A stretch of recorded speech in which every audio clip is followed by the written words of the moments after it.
pa ka nga fiesta karon sa Paknaan? Ug naa sila ipahigayon nga Silhig Festival.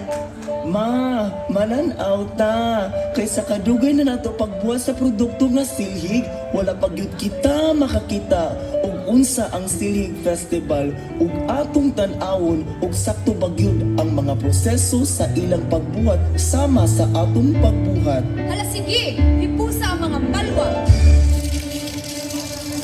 ug ang mga hinapit.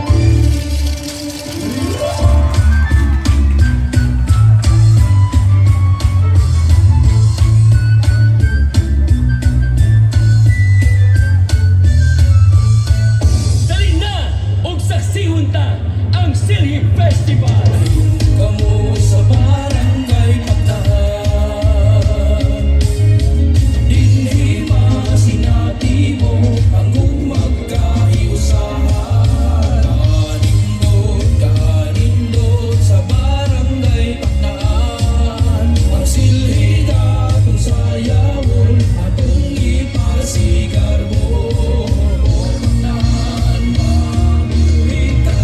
Sa ulugon ta ang selebrasyon nga puno sa gugma, pagmaya, kalipay ug kadaugan sa atong manindot nga Paknaan.